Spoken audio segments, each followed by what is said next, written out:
Hello students, my name is Mohit Bansal. Welcome to Mohit Bansal classes. Students, आज की class में हम लोग पढ़ने वाले हैं memorandum of association, articles of association और फिर उसके बाद में हम पढ़ेंगे उनका ऑल्ट्रेशन. मतलब सबसे पहले हम लोग ये देखेंगे कि आखिर मेमोरेंडम ऑफ एसोसिएशन क्या होता है, आर्टिकल्स ऑफ एसोसिएशन क्या होता है, और फिर उसके बाद में हम लोग देखेंगे कि memorandum of association and articles of association को अगर हम चेंज करना चाहें तो कैसे चेंज कर सकते हैं. बट स्टूडेंट्स, इस टॉपिक को स्टार्ट करने से पहले मैं आप लोगों को एक बात बता दूं. अगर आपके एग्जाम में क्वेश्चन आए कि मेमोरेंडम ऑफ एसोसिएशन आखिर होता क्या है, तो याद रखिएगा एमओए क्या होता है, उसके अंदर कितने क्लॉजेस आते हैं, ये सभी बातें सेक्शन 4 के अंदर लिखी हुई हैं. Section 4 of companies act 2013. और आर्टिकल्स ऑफ एसोसिएशन क्या होता है, ये बातें सेक्शन 5 के अंदर लिखी हुई है. और ऑल्ट्रेशन ऑफ एमओए, एमओए को ऑल्टर करना, एमओए को चेंज करना, ये लिखा हुआ है सेक्शन 13 के अंदर. तो एमओए होता क्या है, ये बात लिखी है सेक्शन 4 में, और एमओए को हम ऑल्टर चेंज कैसे कर सकते हैं, ये लिखा है सेक्शन 13 में. सेम उसी तरह से एओए सेक्शन 5 में लिखा हुआ है और ऑल्ट्रेशन ऑफ एओए सेक्शन 14 के अंदर लिखा हुआ है. ये सेक्शंस मैंने आपको बताए, एक बार आप इन्हें अपनी कॉपी में नोट डाउन कर लें. नोट्स में अपने लिखे हुए हैं, जो कि आपको या तो क्लासेस परचेज किए तो नोट्स आपके पास में है, अदरवाइज टेलीग्राम चैनल पे आपको मिल जाएंगे, फ्री में डाउनलोड कर सकते हैं. चलिए अब हम पढ़ना स्टार्ट करते हैं कि एमओए क्या होता है, एओए क्या होता है और उसको हम ऑल्टर कैसे करते हैं. देखिए, सबसे पहले बच्चों एक बात समझिए आप लोग कि memorandum of association and articles of association, ये दोनों ऐसे डॉक्यूमेंट होते हैं. ये एक्चुअली में क्या होते हैं, ये डॉक्यूमेंट्स होते हैं, और ये वो डॉक्यूमेंट होते हैं जो कि हर कंपनी को बनाना कंपलसरी, मैंडेटरी, जरूरी होता है. Memorandum of association and articles of association वो डॉक्यूमेंट्स होते हैं जो कि हर कंपनी को प्रिपेयर करना, हर कंपनी को बनाना मैंडेटरी है, कंपलसरी है, उनको बनाना ही पड़ेगा. अब आपको मैं एक बात बता दूं बच्चों, एमओए जो है ना, उसके अंदर कंपनी के बारे में सिर्फ 6 बातें आती हैं टोटल, ओनली 6 क्लॉजेस, 6 बातें इंक्लूड करता है एमओए. उन 6 बातों के अलावा एमओए में और कुछ नहीं आता. ओनली 6 क्लॉज आते हैं, हम क्लॉजेस बोलते हैं उनको. ओनली 6 क्लॉजेस आते हैं एमओए के अंदर, जबकि आर्टिकल्स ऑफ एसोसिएशन के अंदर तो बहुत सारे रूल्स एंड रेगुलेशंस आते हैं. तो नॉर्मली अगर आप देखेंगे ना, तो एओए एमओए से बड़ा होता है, क्योंकि आर्टिकल्स ऑफ एसोसिएशन में रूल्स एंड रेगुलेशंस आते हैं जो बहुत सारे होते हैं. एमओए में टोटल सिर्फ 6 बातें आती हैं. और वो 6 बातें बच्चों, वो 6 बातें जो हैं, जो एमओए में आती हैं, वो 6 बातें होती हैं जो कि एक आउटसाइडर को हमें बतानी पड़ती है. जब भी कोई पर्सन कंपनी के अंदर इन्वेस्टमेंट करना चाहता है, या जब भी कोई पर्सन कंपनी से जुड़ना चाहता है, तो उसको वो 6 बातें जाननी पड़ती हैं. अगर कोई बंदा कंपनी से ऑलरेडी रिलेटेड है, कंपनी का मेंबर है, एम्प्लॉय है, तो उसके लिए वो 6 बातें नहीं होती. अब हम कैसे इसको डिटेल में पढ़ना स्टार्ट करते हैं. सबसे पहले हम पढ़ेंगे मेमोरेंडम ऑफ एसोसिएशन. मैंने आपको बताया मेमोरेंडम ऑफ एसोसिएशन एक डॉक्यूमेंट होता है जिसके अंदर कंपनी की मेजर इंफॉर्मेशन, मोटी मोटी इंफॉर्मेशन आती है. जैसे कंपनी का नाम आता है, कंपनी का रजिस्टर्ड ऑफिस, कंपनी किस ऑब्जेक्ट के लिए ओपन है, ये सभी बातें आती हैं. अब एक बात बताइए बच्चों, अगर कोई अगर कोई आउटसाइडर है जो आज तक कंपनी से नहीं जुड़ा हुआ है, अगर आज वो किसी कंपनी में इन्वेस्टमेंट करने चाहता है, अगर आज आप किसी कंपनी के शेयर्स खरीदना चाहते हो, किसी कंपनी से कॉन्ट्रैक्ट करना चाहते हो, किसी कंपनी के प्रोडक्ट खरीदना चाहते हो, आप आउटसाइडर हो, आप कंपनी से ऑलरेडी जुड़े हुए नहीं हो, तो आपको ये जानना पड़ेगा कि यार आखिर मैं जिस कंपनी में इन्वेस्टमेंट कर रहा हूं उसका नाम क्या है, उसका एड्रेस क्या है, वो किस पर्पस के लिए काम करती है, उसकी कैपिटल कितनी है, वो लाइबिलिटी, मेंबर्स की लाइबिलिटी कैसी है, लिमिटेड बाय शेयर्स है, लिमिटेड बाय गारंटी है, और उसके अंदर कितने मेंबर्स हैं, उनके नाम क्या क्या हैं। ये कोई आउटसाइडर जो पहली बार कंपनी से जुड़ने जा रहा है, वो इन चीजों के बारे में जानने की कोशिश करता है, तब जाकर वो डिसीजन लेता है कि मैं कंपनी में इन्वेस्ट करूं कि नहीं करूं। और अगर उसे ये 6 बातें जाननी है तो उसको कंपनी का मेमोरेंडम ऑफ एसोसिएशन पढ़ लेना चाहिए, क्योंकि मेमोरेंडम ऑफ एसोसिएशन में ये 6 बातें लिखी हुई होती हैं। इसीलिए बच्चों बोला जाता है कि मेमोरेंडम ऑफ एसोसिएशन एक ऐसा डॉक्यूमेंट होता है जो कि कंपनी और आउटसाइडर के बीच में रिलेशन बनाता है, कंपनी और आउटसाइडर के बीच में रिलेशन बनाता है स्टूडेंट्स। क्योंकि आप अगर किसी कंपनी में इन्वेस्ट करना चाहते हैं तो आप इन 6 बातों के बारे में जानना चाहेंगे, तो कंपनी और आउटसाइडर के बीच में रिलेशन बना रहा है। अगर आप ऑलरेडी कंपनी से रिलेटेड है तो आपको तो उसका नाम पता है, एड्रेस पता है, ऑब्जेक्ट पता है, तो वो आप मेमो आपके काम के लिए नहीं होगा, मेमोरेंडम ऑफ एसोसिएशन आपके काम के लिए नहीं होगा। अच्छा, हम इसे कंपनी का चार्टर डॉक्यूमेंट भी बोलते हैं।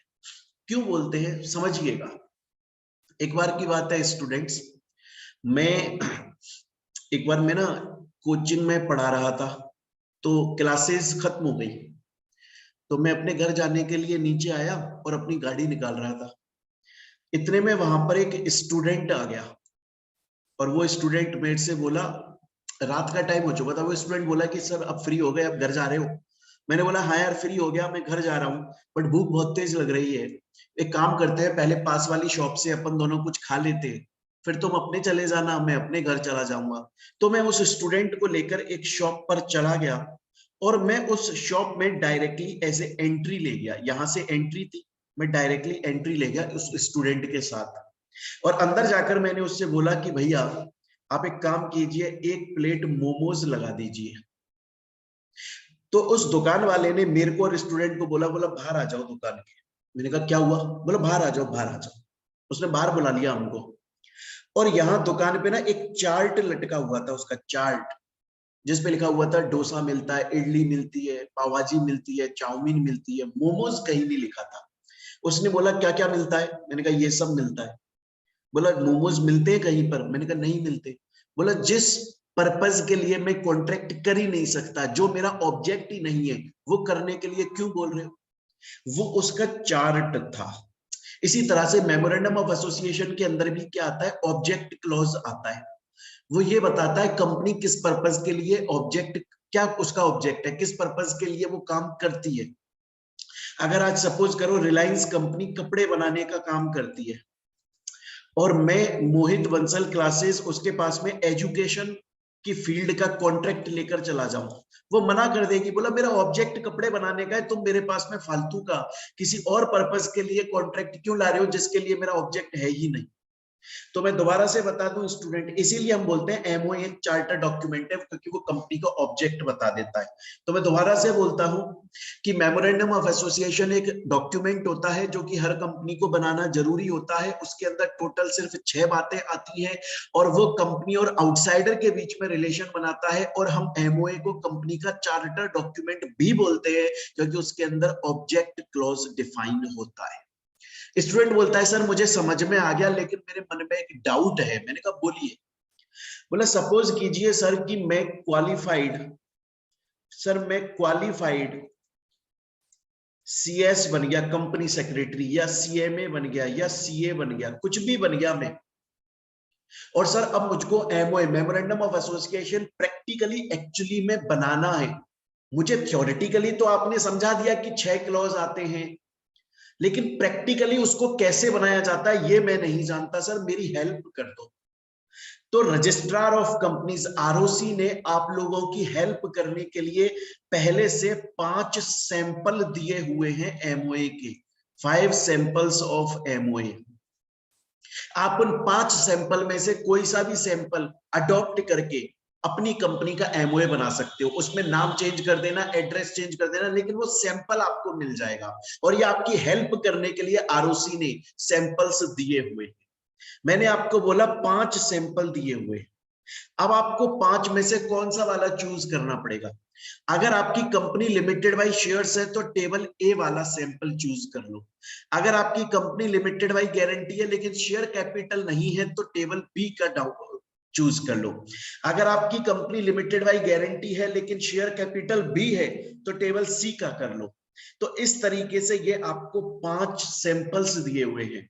आप जिस टाइप की कंपनी है उस टाइप का आप एमओए का सैंपल अडॉप्ट करके अपना एमओए बना सकते हो। ये बात हम लोगों ने अभी तक सेक्शन 4 के अंदर पढ़ ली स्टूडेंट। अब हम आगे चलते हैं। अभी तक मैंने आपको बताया कि memorandum of association important document है, टोटल 6 क्लॉजेस आते हैं, सेक्शन 4 के अंदर डिफाइंड है, कंपनी और आउटसाइडर के बीच में रिलेशन बनाता है। अब बात आती है आर्टिकल्स ऑफ एसोसिएशन।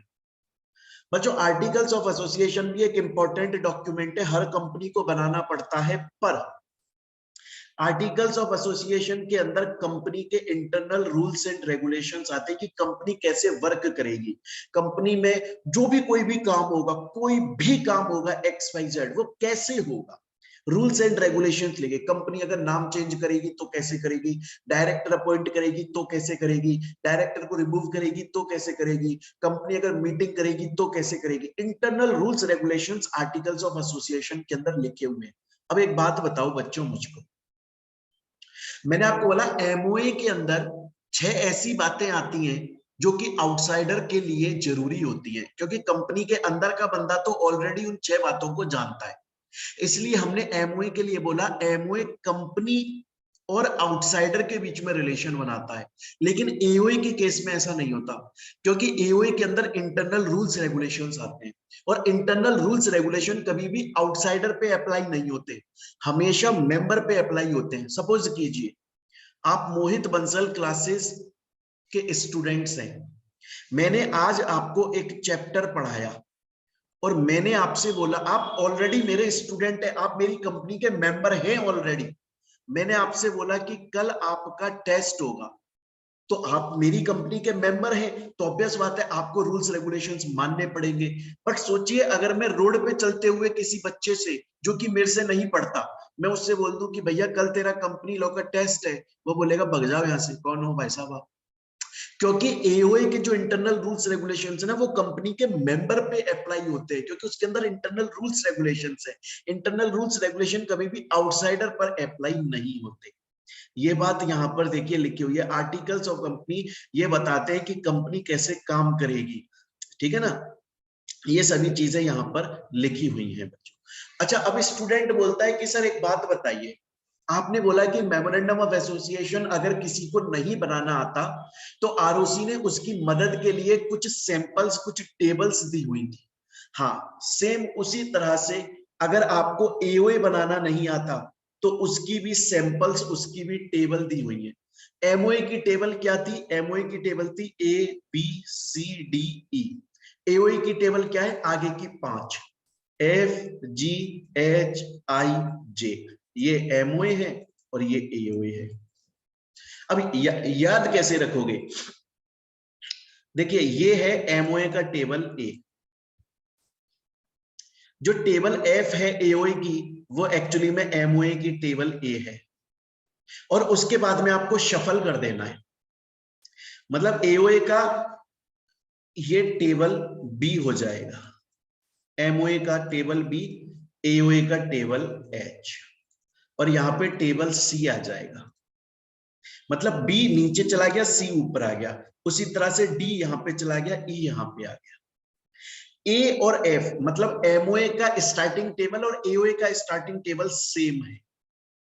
फिर आपको शफल कर देना है, यहां पे वैसे बी आता टेबल, एमओए का टेबल बी आता, यहां पे आएगा वो, और यहां पे सी आएगा, और यहाँ पे डी आएगा, और यहाँ पे ई आएगा। अरे बच्चों स्टूडेंट बोलता है सर मैं समझ गया, अभी तक जो मैं समझाऊं मैं एक बार आपको रिवाइज कर देता हूं मैं क्या क्या समझाऊं। सर अभी तक मैं ये समझा हूं कि एमओए और एओए दो बहुत इंपॉर्टेंट डॉक्यूमेंट होते हैं। एमओए सेक्शन 4 के अंदर डिफाइंड है, एओए सेक्शन 5 के अंदर डिफाइंड है। Sir memorandum of association company का चार्टर डॉक्यूमेंट कहलाता है क्योंकि उसके अंदर कंपनी का ऑब्जेक्ट क्लॉज आता है। सर एमओए टोटल 6 बातों को इंक्लूड करता है, कंपनी के नाम को, एड्रेस, रजिस्टर्ड ऑफिस को, ऑब्जेक्ट को, कैपिटल को, लाइबिलिटी को और कितने मेंबर है, सब्सक्रिप्शन क्लॉज उसको। सर एमओए कंपनी और आउटसाइडर के बीच में रिलेशन बनाता है। आर्टिकल्स ऑफ एसोसिएशन सेक्शन 5 में डिफाइंड है, इंटरनल रूल्स रेगुलेशंस आते हैं, कंपनी और मेंबर के बीच में रिलेशन बनाता है, आउटसाइडर से कोई लेना देना नहीं होता एओए का। और सर मुझे एमओए की भी टेबल समझ में आ गई है, मुझे एओए की भी टेबल समझ में आ गई है। अगर एओए का लगाया जाए तो यहाँ पे टेबल एफ आ जाएगा और उसके बाद में table G, table H, table I, table J, ऐसे आ जाएगा। उल्टा शफल कर दिया, वो आप पढ़ोगे तो आपको समझ में आ जाएगा। क्लियर है? चलिए अब स्टूडेंट बोलता है सर आपने बोला एमओए के अंदर 6 क्लॉज आते हैं, वो 6 क्लॉज कौन कौन से होते हैं, मुझे डिटेल में पढ़ा दो। पढ़ा देता हूं, जल्दी से पढ़ा देता हूं। सबसे पहले आता है नेम क्लॉज। ये क्या बताता है बच्चों, बहुत ध्यान से सुनिएगा। नेम क्लॉज कंपनी के उस नाम के बारे में बताता है जिस नाम से कंपनी रजिस्टर हुई है, जिस नाम से कंपनी रजिस्टर हुई है। आज आपने अगर कोई कंपनी, मैंने लास्ट क्लासेस में आपको पढ़ाया था ना कि अगर आप कंपनी ओपन करना चाहते हैं तो पहले आपको नेम अप्रूवल देखना पड़ता है कि ये नाम अवेलेबल है कि नहीं। अब आपको पता है स्टूडेंट्स, एक चीज मैं आपको बता दूं, अगर आप कंपनी ओपन कर रहे हैं तो ऑब्वियस बात है आप अपनी कंपनी का नाम भी रखोगे। कंपनी का नाम रखते वक्त ना आपको 3 बातें ध्यान में रखनी है। मोस्ट इंपॉर्टेंट बात बता रहा हूं स्टूडेंट्स, मैं आपको मोस्ट इंपॉर्टेंट बात बता रहा हूं। पहला, कंपनी का नाम रिजेंबल नहीं होना चाहिए किसी ऑलरेडी कंपनी के नाम से। रिजेंबल का मतलब होता है मिलता जुलता, मिलता जुलता। अगर कोई ऑलरेडी एक कंपनी ओपन है किसी नाम से तो आप उसी कंपनी के नाम से मिलता जुलता अपनी कंपनी का नाम नहीं रख सकते, अदरवाइज वो गलत माना जाएगा। सेंट्रल गवर्नमेंट की नजर में अगर आ गए किसी दिन तो सेंट्रल गवर्नमेंट आपको नाम चेंज करने का ऑर्डर दे देगी। जैसे एग्जांपल के तौर पे आपने देखा होगा बिसलेरी एक कंपनी है जो कि बहुत फेमस है, बिसलेरी का पानी आता है। अब आप देखिए बहुत सारी ऐसी खुल गई बिलसेरी, तो बंदा क्या करता है जल्दी जल्दी में ना ले लेता है बोतल को, बस में बैठा हुआ, ट्रेन में बैठा हुआ आदमी ले लेता है, बाद में वो पढ़ता है उसको कि अरे मैंने तो लोकल खरीदी। मिलता जुलता नाम है, ये गलत है, ऐसा नहीं होना चाहिए। तो पहली बात, जब भी आप कंपनी ओपन करें आपको कंपनी का नाम रखना पड़ेगा, लेकिन अपनी कंपनी का नाम आप ऑलरेडी ओपन किसी कंपनी के नाम से मिलता जुलता नहीं रख सकते स्टूडेंट्स। दूसरा, कंपनी का नाम अनडिजायरेबल नहीं होना चाहिए। अनडिजायरेबल का मतलब क्या होता है? अनडिजायरेबल का मतलब है उल्टा सीधा, गलत, अब्यूजिव, बल्गर। जैसे मार्केट में खड़े होके हम नहीं बोल सकते, है ना, कुछ गाली गलौच है उसके अंदर, कुछ अभद्र भाषा का उपयोग किया हुआ है, ऐसा नहीं होना चाहिए बच्चों। तीसरा, इसको लिख लीजिएगा अपनी कॉपी में, थर्ड पॉइंट जो मैं आपको बोल रहा हूं लिख लीजिएगा बहुत ही अच्छे से। थर्ड बात, इंडिया, भारत, हिंदुस्तान, एक minute, India, Bharat, Hindustan, chamber, commerce, ministry, national, international, अगर ये इनमें से कोई भी शब्द, ये जो मैंने शब्द लिखे India, Bharat, Hindustan, chamber, commerce, ministry, national, international, अगर इस तरह के शब्द आप अपनी कंपनी के नाम में ऐड करना चाहते हैं तो उसके लिए आपको सेंट्रल गवर्नमेंट से पहले पूछना पड़ेगा। क्योंकि बच्चों ये जो नाम को दिखाई दे रहे हैं ना, इंडिया, भारत, हिंदुस्तान, ये जो शब्द आपको दिख रहे हैं, अगर आप ये अपनी कंपनी के नाम में यूज ले लोगे तो ऐसा प्रिटेंड हो जाता है कि ये गवर्नमेंट कंपनी है, क्योंकि ये पूरे इंडिया को रिप्रेजेंट करेगी ना। Indian oil corporation, Bharat petroleum, अगर इस तरह के शब्द आप अपनी कंपनी के नाम में यूज लेना चाहते हैं तो सेंट्रल गवर्नमेंट की प्रायर अप्रूवल लेनी पड़ेगी। तो जब भी, तो मैंने आपको बोला मेमोरेंडम ऑफ एसोसिएशन का पहला क्लॉज नेम क्लॉज होता है, ये बताता है किस नाम से कंपनी रजिस्टर हुई है। कंपनी का जब नाम आप रखोगे तो 3 बातें याद रखनी है। एक तो कंपनी का नाम रिजेंबल नहीं होना चाहिए ऑलरेडी ओपन कंपनी से, दूसरा अनडिजायरेबल नहीं होना चाहिए, तीसरा स्क्रीन पे जो शब्द लिखे अगर इनमें से कोई भी शब्द आप यूज कर रहे हो तो सेंट्रल गवर्नमेंट की अप्रूवल लेनी पड़ेगी। स्टूडेंट बोलता है सर मुझे बात समझ में आ गई, लेकिन अब मेरे दिमाग में एक क्वेश्चन अराइज हो गया। मुझे एमओए का पहला क्लॉज समझ में आ गया, नेम क्लॉज आ गया सर मुझको समझ में, लेकिन मेरे दिमाग में अब एक कंफ्यूजन आ गया है, उसे सॉल्व कर दो सर। आप करते हैं?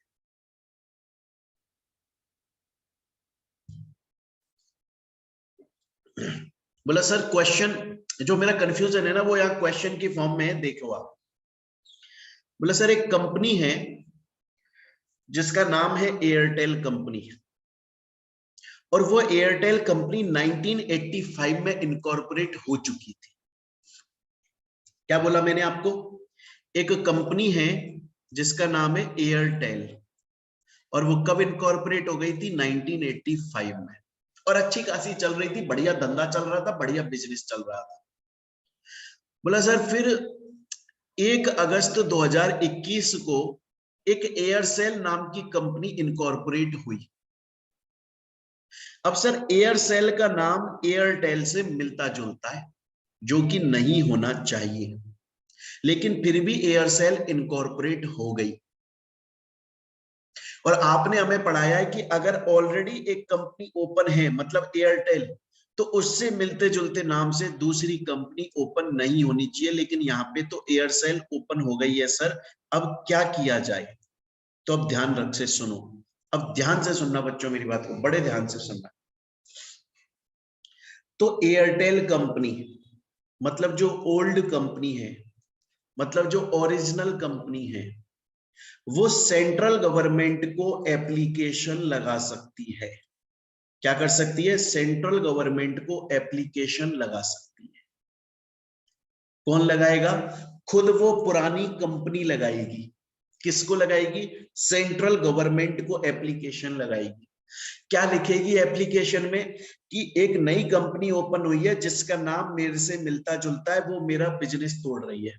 मार्केट में जो कस्टमर है वो जब इस कंपनी को देखते हैं उनको लगता है ये मेरी ही कोई कंपनी है, और मेरे कस्टमर उसके पास में जा रहे हैं, और वो बेकार क्वालिटी का माल देती है कंपनी, मेरी गुडविल, मेरी इमेज खराब हो रही है मार्केट में। सेंट्रल गवर्नमेंट जी आप प्लीज इस कंपनी का नाम चेंज करवा दो। इस तरह की एप्लीकेशन पुरानी वाली कंपनी लगा सकती है सेंट्रल गवर्नमेंट को नई कंपनी का नाम चेंज कर लेगी, मतलब जिसका नाम मिलता जुलता है। कितने टाइम के अंदर लगा सकती है?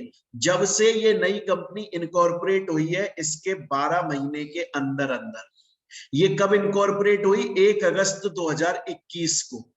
तो 12 महीने मतलब 30 जुलाई 2022 तक एयरटेल कंपनी सेंट्रल गवर्नमेंट को एप्लीकेशन लगा सकती है। दोबारा से बोल रहा हूं, अगर कोई ऑलरेडी एक कंपनी ओपन है और अगर कोई नई कंपनी ओपन होती है जिसका नाम उससे मिलता जुलता है, तो ये पुरानी वाली कंपनी सेंट्रल गवर्नमेंट को एप्लीकेशन लगा सकती है 12 महीने के अंदर, जब से ये नई कंपनी ओपन हुई है, और उसमें लिखेगी इस नई कंपनी का नाम चेंज कर दो। जब सेंट्रल गवर्नमेंट के पास में ये एप्लीकेशन पहुंचेगी तो सेंट्रल गवर्नमेंट ऑर्डर दे देगा एयरसेल को कि भैया अपना नाम चेंज करो नई कंपनी को। सर सेंट्रल गवर्नमेंट कितने दिन के अंदर ऑर्डर देगा? कोई टाइम लिमिट नहीं है। सेंट्रल गवर्नमेंट को जब फ्री फुर्सत मिलेगी, सेंट्रल गवर्नमेंट बड़ी अथॉरिटी है, आपके लिए तो फ्री बैठी नहीं है। जब सेंट्रल गवर्नमेंट को टाइम मिलेगा सेंट्रल गवर्नमेंट ऑर्डर दे देगा और इस नई कंपनी को अपना नाम चेंज करना पड़ेगा। तो पहली बात, सर जो पुरानी कंपनी है वो एप्लीकेशन लगा रही है, सेंट्रल गवर्नमेंट को लगा रही है, 12 महीने के अंदर अंदर लगा रही है, जब से नई कंपनी इनकॉर्पोरेट हुई है उसके 12 महीने के अंदर सेंट्रल गवर्नमेंट ऑर्डर दे रही है, इसका कोई टाइम लिमिट नहीं है, है ना, टाइम लिमिट नहीं है इसका। तीसरा, सर अब जो नई कंपनी है एयरसेल, उसको अपना नाम चेंज करना ही पड़ेगा क्योंकि सेंट्रल गवर्नमेंट ने ऑर्डर दे दिया है, कंपलसरी है, नाम चेंज करना पड़ेगा। कितने टाइम के अंदर? 3 महीने के अंदर, जब से सेंट्रल गवर्नमेंट का ऑर्डर आया। सपोज करिए सेंट्रल गवर्नमेंट ने 18 अगस्त को अपना ऑर्डर पास कर दिया था, तो उसके 3 महीने के अंदर अंदर इस कंपनी को अपना नाम चेंज करना पड़ेगा। स्टूडेंट बोलता है सर मैं जो समझा मैं दोबारा समझा देता हूं आपको पूरा। आपने मुझे बताया मेमोरेंडम ऑफ एसोसिएशन का पहला क्लॉज नेम क्लॉज होता है, इसके अंदर कंपनी के नेम के बारे में आता है जिस नाम से कंपनी रजिस्टर है, लेकिन 3 बातें नहीं होनी चाहिए। पहला, कंपनी का नाम ऑलरेडी ओपन कंपनी से रिजेंबलिंग नहीं होना चाहिए। दूसरा, कंपनी का नाम अनडिजायरेबल नहीं होना चाहिए। तीसरा, India, Bharat, Hindustan, chamber commerce, ministry, national, international, इस तरह के शब्द अगर नाम में यूज करने कंपनी के तो सेंट्रल गवर्नमेंट से अप्रूवल ले लो। अगर ऑलरेडी कोई कंपनी ओपन है उसके नाम से मिलते जुलते नाम से आपने कंपनी खोल दी तो पुरानी वाली कंपनी 12 महीने के अंदर अंदर, नई कंपनी जब से बनी है उसके 12 महीने के अंदर सेंट्रल गवर्नमेंट को एप्लीकेशन देगी। सेंट्रल गवर्नमेंट एप्लीकेशन को चेक करके ऑर्डर पास कर देगा नई वाली कंपनी को कि नाम चेंज करो, और जब से ऑर्डर आया है उसके 3 महीने के अंदर नई वाली कंपनी को नाम चेंज करना पड़ेगा। लेकिन मेरे से एक बार एक स्टूडेंट ने ये बोला सर आपने बोला ये जो एयरटेल कंपनी है, जो पुरानी कंपनी है, जो ओरिजिनल कंपनी है, वो 12 महीने के अंदर अंदर एप्लीकेशन लगा दे जब से ये नई कंपनी ओपन हुई। मतलब एग्जांपल के तौर पे ये नई कंपनी 1 जुलाई 2021 को ओपन हुई। ये नई वाली जो कंपनी है सर वो 1 जुलाई 2021 को ओपन हुई, तो 12 महीने के अंदर मतलब 30 जून 2022 तक एयरटेल सेंट्रल गवर्नमेंट को, क्योंकि पुरानी वाली कंपनी के पास में 12 महीने का टाइम है, लेकिन सर सोचिए कि 12 महीने एक्सपायर हो गए, 12 महीने निकल गए और ये नई वाली ये जो पुरानी कंपनी है एयरटेल, ये सेंट्रल गवर्नमेंट को एप्लीकेशन नहीं लगा पाई। तो क्या सर अब ये एयरसेल कंपनी इस नाम से चलती रहेगी और एयरटेल का बिजनेस बेचारी का खराब होता रहेगा? अब देखिए क्या होता है, जो वो पुरानी कंपनी है ना जिससे नाम मिलता जुलता था, अगर वो खुद एप्लीकेशन लगाना चाहती है, खुद एयरटेल अगर एप्लीकेशन लगाना चाहती है तो उसको 12 महीने का टाइम मिलता है, उसको 12 महीने का टाइम मिलता है। 12 महीने के बाद में वो खुद एप्लीकेशन नहीं लगा सकती, एयरटेल खुद एप्लीकेशन नहीं लगा सकती, खुद नहीं लगा सकती, किसी और से तो लगवा सकती है। हाँ, तो एयरटेल कंपनी ना खुद नहीं लगा सकती, लेकिन कोई और कौन, कोई भी इस दुनिया में कोई भी, चाहे से वो एयरटेल का मेंबर है, शेयर होल्डर है, डायरेक्टर है, प्रमोटर है या नहीं है, इवन कोई जनता बाहर, पब्लिक, फ्री, आउटसाइडर जिसका लेन देन नहीं है किसी से, एयरटेल खुद नहीं लगा सकती 12 महीने के बाद। लेकिन इस दुनिया में कोई भी व्यक्ति एयरटेल के बिहाफ पे लगा सकता है सेंट्रल गवर्नमेंट को। सर आपने बोला एयरटेल जो मतलब पुरानी कंपनी है उसके पास में 12 महीने का वक्त होता है एप्लीकेशन लगाने को, वो नहीं लगा पाई तो कोई भी एनी पर्सन इस दुनिया में कोई भी पर्सन एप्लीकेशन लगा सकता है। सर उसके पास कितना टाइम होता है? उसके पास 3 साल होते हैं। इसके पास कितना टाइम था? 30 जून 2022, क्योंकि 12 महीने। इसके पास कितना टाइम है? लगा लो 21 से लगा लो 22, 23, 24, 30 जून 2024। जब से नई वाली कंपनी इनकॉर्पोरेट हुई है उसके 3 साल के अंदर एप्लीकेशन लगा सकते हैं।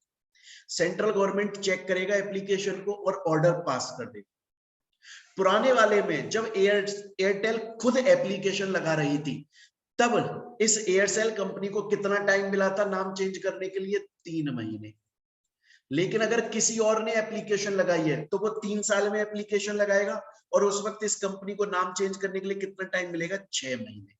तो इसको अगर मैं कंक्लूड करूं, अगर ओल्ड कंपनी खुद लगा रही है तो 12 महीने में लगाएगी, और जो टाइम मिलेगा नाम चेंज करने के लिए, टाइम टू चेंज नेम, वो 3 महीने मिलेंगे। लेकिन अगर कोई और लगा रहा है एनी अदर तो 3 साल, और जो टाइम मिलेगा चेंज करने के लिए नई वाली कंपनी को वो 6 महीने। स्टूडेंट बोलता है सर सब समझ में आ गया, मजा आ गया मेरे को। स्टूडेंट बोलता है सर अब तक जो मैं समझा मैं एक बार रिवाइज कर देता हूं पूरा आपने जो समझाया। आपने मुझको समझाया मेमोरेंडम ऑफ एसोसिएशन एक डॉक्यूमेंट होता है, सेक्शन 4 में डिफाइंड है, हर कंपनी को बनाना पड़ता है, टोटल 6 बातें आती हैं उसके अंदर। नेम क्लॉज, रजिस्टर्ड ऑफिस पढ़ेंगे हम सबके बारे में, ऑब्जेक्ट क्लॉज, कैपिटल, देन उसके बारे में लाइबिलिटी एंड सब्सक्रिप्शन। आपने बताया नेम क्लॉज जो है वो कंपनी के नाम के बारे में बताता है, और कंपनी के नाम के अंदर 3 चीजों का हमें ध्यान रखना पड़ता है। ऑलरेडी इनकॉर्पोरेटेड कंपनी के नाम से रिजेंबल नहीं होना चाहिए, दूसरा अनडिजायरेबल नहीं होना चाहिए, तीसरा India, Bharat, Hindustan, national, international, chamber commerce, ministry, इस तरह के शब्द अगर नाम में यूज करने हैं कंपनी के तो सेंट्रल गवर्नमेंट की प्रायर अप्रूवल आपको लेनी पड़ेगी। देन इसके बाद में अगर कोई कंपनी ओपन हो गई है तो पुरानी वाली कंपनी 12 महीने के अंदर सेंट्रल गवर्नमेंट को एप्लीकेशन लगा सकती है, एंड सेंट्रल गवर्नमेंट ऑर्डर दे देगी नई कंपनी को नाम चेंज करने का, उसको 3 महीने के अंदर करने। बट 12 महीने निकल गए तो वो खुद पुरानी वाली कंपनी नहीं लगा सकती, कोई और लगा सकता है 3 साल के अंदर। इस वाले केस में नई वाली कंपनी को नाम चेंज करने के लिए 6 महीने का टाइम मिलेगा। अब आ जाते हैं बच्चे हम सिचुएशन क्लॉज पे। बच्चों ये सिचुएशन क्लॉज भी इसको बोलते हैं, इसको रजिस्टर्ड ऑफिस क्लॉज भी बोलते हैं। मतलब ये क्लॉज कंपनी के रजिस्टर्ड ऑफिस एड्रेस के बारे में बताता है, जहां पे कंपनी का एक्चुअल में रजिस्टर्ड ऑफिस एड्रेस है। मतलब जहां पर कोई भी अगर कंपनी को लेटर, सर्कुलर, नोटिस, ऑर्डर कुछ भी भेजना चाहता है तो उस एड्रेस पे भेजना पड़ेगा। और बच्चों हम लोगों ने जब ये पढ़ा था कि कंपनी को कैसे इनकॉर्पोरेट करते हैं, इससे पहले वाले पार्ट में, इससे पहली वाली क्लास में हमने पढ़ा था कंपनी कैसे ओपन की जाती है, प्रोसेस पढ़ा था। मैंने आपको बताया था जब कंपनी को सर्टिफिकेट ऑफ इनकॉर्पोरेशन मिल जाता है हर कंपनी को, उसके 30 दिन के अंदर अंदर उस कंपनी के पास में रजिस्टर्ड ऑफिस एड्रेस का होना जरूरी है। और उसने उन्हीं 30 दिन के अंदर INC 22 नाम का ई फॉर्म ROC को फाइल कर दिया हो, जिसमें उसने बता दिया हो ये मेरा एक्चुअल में रजिस्टर्ड ऑफिस एड्रेस है। बताया था कि हर कंपनी के पास में रजिस्टर्ड ऑफिस एड्रेस का होना मैंडेटरी है, postal address, complete registered office address. कितने दिन में? जिस दिन कंपनी को सर्टिफिकेट ऑफ इनकॉर्पोरेशन मिला उसके 30 दिन के अंदर। और ये बात वो कंपनी ROC को भी बता देगी उन्हीं 30 दिन के अंदर। ROC को बता देगी, कैसे बताएगी? ई फॉर्म INC 22 फाइल करके उसमें लिख देगी ये मेरा रजिस्टर्ड ऑफिस एड्रेस है। ये बात बच्चों यहाँ पे लिखी हुई है, ये बात लिखी हुई है।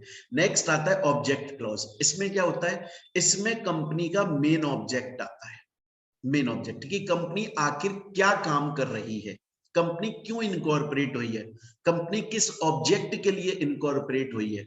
जैसे एग्जांपल के तौर पर मोहित बंसल क्लासेस, हमारा ऑब्जेक्ट क्या है? एजुकेशन देना, तो हमने हमारे ऑब्जेक्ट क्लॉज में लिखा हुआ है। एग्जांपल के तौर पे DLF कंपनी, उसका ऑब्जेक्ट क्या है? कंस्ट्रक्शन का काम करना, उसने अपने ऑब्जेक्ट, तो जिस पर्पस के लिए आप ओपन हुए हो ना वो पर्पस आपको इसमें लिखना पड़ता है। बच्चों एक बात याद रखना, आप किसी भी पर्पस के लिए कंपनी ओपन कर सकते हो, बस वो पर्पस इलीगल ना हो। ऐसा आपने कोई कंपनी ओपन कर ली जिसमें आप ये बोलते हो कि हम तो पैसा लेके लोगों का मर्डर करते हैं, हम तो पैसा लेके लोगों पे घर खाली करवा देते हैं, वो इलीगल ऑब्जेक्ट के लिए आप काम कर रहे हो। और ऐसा नहीं होना चाहिए बच्चों, ऐसा नहीं होना चाहिए। और कोई भी कंपनी, जैसे for example Mohit Bansal education company, हमारा ऑब्जेक्ट क्या है? एजुकेशन, तो सिर्फ हम एजुकेशन से रिलेटेड ही काम करेंगे, हम किसी दूसरे ऑब्जेक्ट के लिए काम नहीं कर सकते। अगर हम किसी दूसरे ऑब्जेक्ट के लिए काम कर रहे हैं जो कि हमने अपने ऑब्जेक्ट क्लॉज में लिखा भी नहीं है, तो हम उसे अल्ट्रा वायरस बोलते हैं, वो वॉइड होता है, गलत होता है, इलीगल होता है बच्चों। स्टूडेंट बोलता है सर एमओए के 3 क्लॉज पढ़ा दिया आपने, name clause, registered office, object clause, next आ जाओ लायबिलिटी क्लॉज। अरे इसको तो मैंने लगातार 2-3 क्लासेस में पढ़ाया है कि कोई भी कंपनी जब इनकॉर्पोरेट होती है ना तो उसको ये बताना पड़ता है कि उसके मेंबर्स की लायबिलिटी लिमिटेड है कि अनलिमिटेड है, और लिमिटेड है तो लिमिटेड बाय शेयर से गारंटी है। प्रीवियस क्लासेस में इसको बहुत ही डिटेल में पढ़ाया है, इस वाले टॉपिक को बहुत एग्जांपल्स तक दिए इसके, बहुत सारे एग्जांपल्स। आप लोग ने नहीं पढ़ा है तो फिर पहली क्लास वो वाली देख लो, वहां से पूरा समझ में आ जाएगा। तो अभी तक एमओए के अंदर हम लोगों ने 4 क्लॉज देखे। क्या क्या बातें देखी? कि कंपनी का नाम क्या है, कंपनी का रजिस्टर्ड ऑफिस एड्रेस क्या है, कंपनी का ऑब्जेक्ट क्या है, और कंपनी के मेंबर्स की लायबिलिटी की लिमिट भी देख ली कि कंपनी के मेंबर्स की लायबिलिटी की लिमिट कैसी है, कंपनी लिमिटेड बाय शेयर्स है, लिमिटेड बाय गारंटी है, अनलिमिटेड कंपनी है, ये सब चीजें भी हम देख चुके। नेक्स्ट कैपिटल क्लॉज की कंपनी की कैपिटल कितनी है, authorised capital, registered capital, issued share, ये सब चीजें। और इसके बाद में आता है एसोसिएशन और सब्सक्रिप्शन क्लॉज। इस पे ध्यान रखिएगा बच्चों। आपको पता है मैंने जो आपको ऊपर के 5 क्लॉज पढ़ाए एमओए के अब तक, name clause, registered office, object, capital and liability, अगर कोई कंपनी फ्यूचर में चाहे ना तो इन क्लॉजेस को चेंज कर सकती है, अपना नाम चेंज कर सकती है, एड्रेस चेंज कर सकती है, ऑब्जेक्ट चेंज कर सकती है कंपनी। लेकिन ये जो लास्ट वाला क्लॉज है ना, एसोसिएशन और सब्सक्रिप्शन क्लॉज, इसको ऑल्टर नहीं कर सकते, इसको चेंज नहीं कर सकते। सर ऐसा क्यों? ऐसा इसलिए बच्चों, क्योंकि आपको मैंने बताया था कि एक पब्लिक कंपनी होती है जिसके अंदर मिनिमम 7 मेंबर्स होने जरूरी है, प्राइवेट कंपनी में कम से कम 2 मेंबर, और 1 पर्सन कंपनी में कम से कम 1 मेंबर। इस क्लॉज के अंदर पता है क्या आता है? इस क्लॉज के अंदर उन मेंबर्स का नाम आता है जब कंपनी बनी थी उस वक्त जो मिनिमम मेंबर्स थे उनका नाम आता है। जैसे एयरटेल कंपनी जब बनी तो उसके मिनिमम मेंबर्स होंगे ना, फॉर एग्जांपल 7 मिनिमम मेंबर, उन 7 लोगों का नाम इसमें आता है। उसके बाद एयरटेल कंपनी में लाखों मेंबर्स आ गए, सबका नाम नहीं आता है। जिस वक्त कंपनी बनाई गई थी उस वक्त कौन कौन इसका मेंबर था उनका नाम आता है बच्चों, उनका नाम आता है।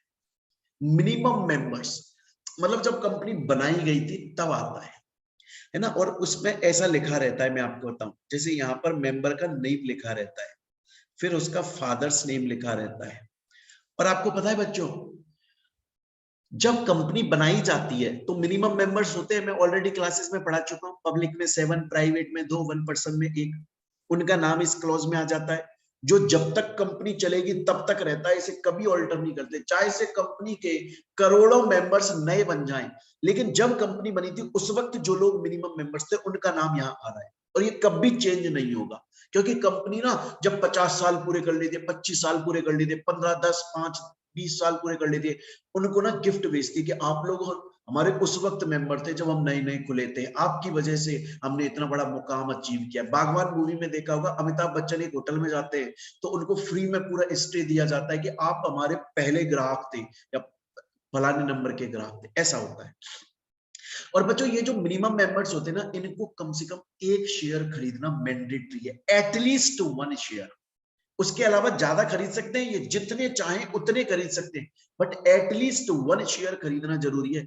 इसीलिए इसको सब्सक्रिप्शन क्लॉज बोला जाता है। सब्सक्राइब करने का मतलब क्या है? परचेज करना। आप टाटा स्काई सब्सक्राइब करते हो मतलब परचेज करते हो, है ना। तो इस पर क्या है, कम से कम 1 शेयर खरीदना जरूरी है। देखो सब कुछ लिखा हुआ है इसके अंदर। ये क्या बताता है कि एमओ जो मेंबर्स है वो उन्होंने एमओए को साइन कर दिया हो, कम से कम एक विटनेस की प्रेजेंस में साइन किया हो। जैसे आज मैं कंपनी का मेंबर बन रहा था तो मैंने सिग्नेचर किया, मैं इस कंपनी का मेंबर हूं, और मेरे सामने उस वक्त कोई गवाह था कि मैंने मेरी मर्जी से मेंबर बना हूं, किसी ने जबरदस्ती नहीं बनाया। कम से कम 1 शेयर खरीदना पड़ता है। जितने शेयर्स खरीदे उसके नाम के आगे यहाँ पर लिखा रहता है शेयर्स परचेज्ड, कितने शेयर्स इसने खरीदे। तो बच्चों ये हो गई आपके एमओए की बात यहां तक, और एओए मैंने आपको समझा दिया था। स्टूडेंट बोलता है सर मुझे समझ में आ गया, सर मुझे समझ में आ गया, मेमोरेंडम ऑफ एसोसिएशन क्या होता है, उसके 6 क्लॉज क्या होते हैं, आर्टिकल्स ऑफ एसोसिएशन क्या होता है, सब समझ गया। मुझे तो ये बताओ कि सर मुझको मेमोरेंडम ऑफ एसोसिएशन को चेंज करना है, ऑल्टर करना है, सर कैसे करूं? हाँ तो करेंगे हम। पहले हम नेम क्लॉज को ऑल्टर करेंगे, फिर हम रजिस्टर्ड ऑफिस को करेंगे, फिर हम ऑब्जेक्ट को करेंगे, ऐसे करके हम एक एक चीज को चेंज करेंगे बच्चों, कोई दिक्कत नहीं। लेकिन मैं आपको बता दूं, मैंने आपको पहले भी बोला था, एमओए क्या है ये सेक्शन 4 में डिफाइंड है, एओए क्या है ये सेक्शन 5 में डिफाइंड है। लेकिन जो ऑल्ट्रेशन है एमओए का वो सेक्शन 13 में डिफाइंड है, देखो लिखा हुआ है। और जो एओए का ऑल्ट्रेशन है बच्चों वो सेक्शन 14 में डिफाइंड है, याद रखिएगा सेक्शंस को। अब हम स्टार्ट कर रहे हैं एमओए का ऑल्ट्रेशन। उसमें सबसे पहले पढ़ेंगे अगर कोई कंपनी अपना नाम चेंज करना चाहती है तो कैसे चेंज करेंगे। एग्जाम्पल से पढ़ेंगे बच्चों, बड़े ध्यान से देखिए, एग्जाम्पल से पढ़ने वाले हैं। 1 मिनट देखिए, एक बार की बात है, ये कैटरीना कैफ जो आपको दिखाई दे रही है ये मेरी पड़ोसी है। तो एक दिन मैं अपने घर की छत पे खड़ा था, ये मेरे पास में आई, इनको पता है मुझे कंपनी लॉ की नॉलेज है, तो ये आई है, बोली कि मैं अपनी कंपनी का नाम चेंज करना चाहती हूँ, कैसे करूं मुझे बता दो प्लीज।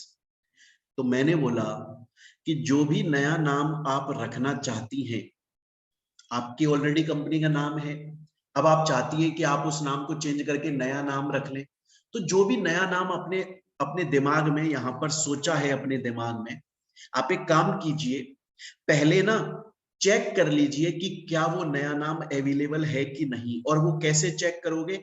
आप ना MCA21 पोर्टल पे चले जाएं, वहां पे आपको रन सर्विस नाम की एक फैसिलिटी मिलेगी, रिजर्व यूनिक नेम। आप वहां पर जो भी नाम सोच रही है ना, वो फिल करके इसके थ्रू वहां पे आपको पता लग जाएगा कि वो नाम अवेलेबल है कि नहीं। तो कैटरीना कैफ का पहला सवाल क्लियर हो गया। उन्होंने पूछा मुझे नाम चेंज करना है, कैसे करूं? मैंने बोला जो भी नया नाम चेंज करना चाहती हो ना, पहले चेक कर लो क्या वो नाम अवेलेबल है। ये गई, इन्होंने चेक किया, ये बोली नाम तो अवेलेबल है, अब क्या करूं? मैंने कहा अब आपको दो कंडीशन सेटिस्फाई करनी है। पहली कंडीशन क्या है, बड़े ध्यान से सुन लीजिए। मैंने बोला दो कंडीशन सेटिस्फाई करनी है। पहली कंडीशन, आपको जनरल मीटिंग के अंदर स्पेशल रिजोल्यूशन पास करना है, मतलब अपने मेंबर्स से आपको पूछना है स्पेशल रिजोल्यूशन पास करवा के कि मैं अपनी कंपनी का नाम चेंज कर सकती हूं कि नहीं। दूसरा, सेंट्रल गवर्नमेंट से अप्रूवल लेनी है। तो कैटरीना कैफ को अब तक क्या समझ में आया? कैटरीना कैफ को ये समझ में आया, जब भी कभी भी अपनी कंपनी का नाम चेंज करना है, पहले तो ये चेक करो जो नाम सोच रहे हो क्या वो नाम अवेलेबल है। अगर है तो दो कंडीशन सेटिस्फाई कर लो, बस काम हो जाएगा। दो कंडीशन कौन कौन सी है? एक तो जनरल मीटिंग में अपने मेंबर से स्पेशल रिजोल्यूशन पास करवा लो, और दूसरा सेंट्रल गवर्नमेंट की प्रायर अप्रूवल ले लो। सेंट्रल गवर्नमेंट की अप्रूवल लेने कैसे लोगे? एप्लीकेशन फाइल करोगे सेंट्रल गवर्नमेंट के पास, ई फॉर्म INC 24 में एप्लीकेशन लगा दो सेंट्रल गवर्नमेंट। कैटरीना कैफ बोली ठीक है। फिर उसके बाद मैंने बोला वो जनरल मीटिंग में SR पास करवा लो। बोला फिर मैंने बोला अरे हो गया आपका नाम चेंज, आपने 3 काम कर लिए।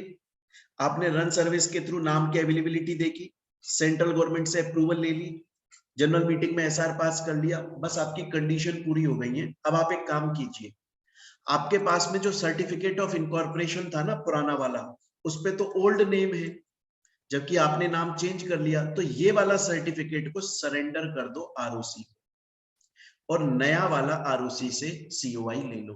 तो करिश्मा कपूर कैटरीना कैफ जो है वो समझ गई, बोले अरे वाह बड़ा इजी है, पहले नाम की अवेलेबिलिटी चेक करो, सेंट्रल गवर्नमेंट से अप्रूवल लो, एप्लीकेशन INC 24 में लगाओ सेंट्रल गवर्नमेंट की अप्रूवल लेने के लिए, फिर जनरल मीटिंग में SR पास करवा दो और उसके बाद पुराना वाला COI सरेंडर कर दो।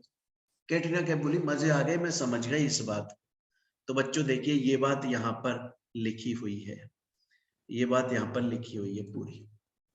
लेकिन क्वेश्चन ये आता है कि ROC जब नया सर्टिफिकेट ऑफ इनकॉर्पोरेशन देगी जिसमें नया नाम होगा, वो ई फॉर्म INC 25 में इशू करेगी। स्टूडेंट बोलता है समझ गया सर? मैं समझ गया। अगर किसी कंपनी को अपना नाम चेंज करना है तो पहले रन सर्विस के थ्रू चेक करना है नाम अवेलेबल है कि नहीं, उसके बाद में सेंट्रल गवर्नमेंट की अप्रूवल लेनी है जिसके लिए एप्लीकेशन INC 24 में लगेगी, और उसके बाद जनरल मीटिंग में स्पेशल रिजोल्यूशन पास करवाना है। और सर जो हमने पुराना वाला COI ROC को सरेंडर किया और नया वाला हम ROC से लेंगे, ROC हमें INC 25 में देगी नया वाला COI। और सर मुझे एक बात और पता है, मैंने CMA इंटर में भी पढ़ी हुई है, मैंने CS एग्जीक्यूटिव में भी पढ़ी हुई है, मैंने CA इंटर, मैंने सब जगह पे पढ़ा हुआ है। हर जहां जहां कंपनी लॉ पढ़ी है मैंने सब जगह पढ़ा हुआ है कि अगर कोई भी कंपनी, एनी कंपनी, कोई भी कंपनी किसी भी पर्पस के लिए, किसी भी, जरूरी नहीं है सिर्फ नाम चेंज के लिए, किसी भी पर्पस के लिए अगर स्पेशल रिजोल्यूशन पास करती है, कोई भी कंपनी किसी भी पर्पस के लिए अगर स्पेशल रिजोल्यूशन पास करती है, तो वो स्पेशल रिजोल्यूशन उसे रजिस्टर कराना पड़ता है ROC को 30 दिन के अंदर, जब से वो स्पेशल रिजोल्यूशन पास किया। ई फॉर्म MGT 14 फाइल करा जाता है, तो कंपनी ई फॉर्म MGT 14 फाइल करेगी 30 दिन के अंदर, जब से स्पेशल रिजोल्यूशन पास हुआ है स्पेशल रिजोल्यूशन रजिस्टर कराने के लिए। स्टूडेंट बोला सर मैं समझ गया, कोई दिक्कत नहीं है। लेकिन अब बच्चों कैटरीना कैफ को ना एक दिक्कत फिर से आई। कैटरीना कैफ बोली ओके, आप मोहित तुमने जो बोला वो मैं समझ गई, वैसे मैं नाम चेंज कर लूंगी। लेकिन फिर दोबारा आई मेरे पास में, बोली मेरी कंपनी का जो अभी प्रेजेंट में नाम है ना, प्रेजेंट में अभी जो नाम है वो है के प्राइवेट लिमिटेड कंपनी। ये मेरी कंपनी का प्रेजेंट नाम है, प्रेजेंट। मैंने बोला और तुम नया नाम क्या रखना चाह रही हो? बोली के लिमिटेड कंपनी। मतलब जो मेरी कंपनी का ऑलरेडी नाम है उसमें से बस मैं प्राइवेट वर्ड को डिलीट करना चाहती हूँ, हटाना चाहती हूँ।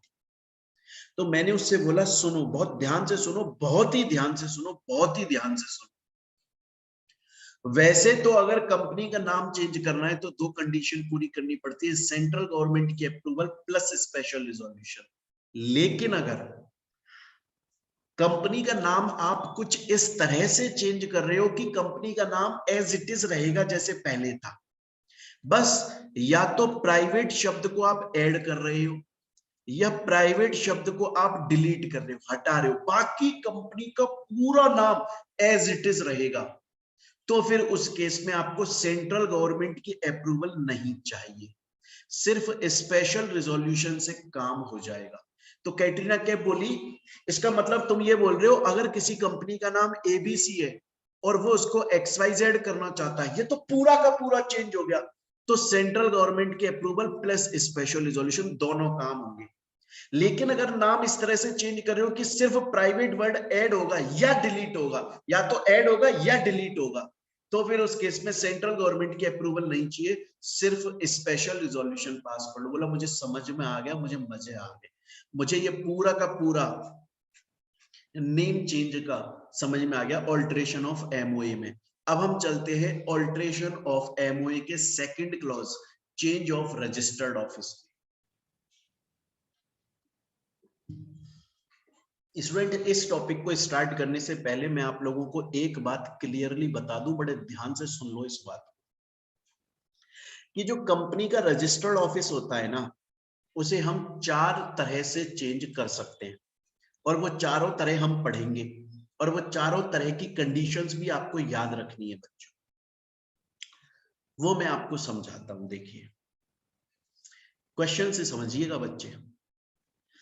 एक कंपनी है जिसका नाम है मोहित बंसल क्लासेस, और उस कंपनी का अभी जो रजिस्टर्ड ऑफिस है ना, कंपनी का सॉरी पहले जो रजिस्टर्ड ऑफिस था वो था लाल कोठी जयपुर। जयपुर के अंदर लाल कोठी एक जगह है, वहां पर मेरा रजिस्टर्ड ऑफिस था मेरी कंपनी का। फिर मैंने उस कंपनी का रजिस्टर्ड ऑफिस चेंज कर दिया बच्चे, और वो मैंने 22 गोदाम जयपुर कर दिया। रहा जयपुर में, लेकिन वो लाल कोठी से 22 गोदाम आ गया। क्या ये बहुत बड़ा चेंज है? नहीं सर, ये तो बहुत बड़ा चेंज नहीं है, ये तो सर छोटा सा चेंज है। क्योंकि सर ना तो आपने इसमें सिटी चेंज करी, ना सर आपने इसमें स्टेट चेंज करा, और ना ही आपने इसमें आरओसी चेंज करा। क्योंकि एक एक स्टेट का एक आरओसी होता है, for one state one ROC. Rajasthan का एक आरओसी है, उत्तर प्रदेश का एक आरओसी है, मध्य प्रदेश का एक आरओसी है, हरियाणा का एक आरओसी है, दिल्ली का एक आरओसी है। एक स्टेट का एक आरओसी होता है, बस फिक्स है, एक ही आरओसी होता है, बस खत्म बात। हालांकि हम पढ़ेंगे आगे कि इंडिया में सिर्फ दो ऐसे स्टेट हैं जहां पे एक से ज्यादा आरओसी है। नॉर्मली तो एक राज्य में एक ही आरओसी होता है, पर इंडिया में दो ऐसे राज्य हैं जहां एक से ज्यादा आरओसी है, क्योंकि वहां पर कंपनियां बहुत ज्यादा है, एक अकेला आरओसी नहीं संभाल सकता। लेकिन समझो बच्चों, पहले मैं क्या पढ़ा रहा हूं आपको ये समझो। इस वाले केस में बच्चे ना तो सिटी चेंज हुई है, ना स्टेट चेंज हुआ है, ना ही आरओसी चेंज हुआ है, और ये बहुत बड़ा चेंज भी नहीं है। तो अगर आप अपनी कंपनी का रजिस्टर्ड ऑफिस इस तरह से चेंज कर रहे हो कि ना तो आपकी सिटी चेंज हो रही है ना, with in the same city, मतलब सेम सिटी के अंदर ही रहोगे आप, आपने सिटी भी चेंज नहीं करी, आपने स्टेट राज्य भी चेंज नहीं करा, आपने आरओसी भी चेंज नहीं करा, तो ये बहुत बड़ा चेंज माना ही नहीं जाता। This does not amount to change of MOA.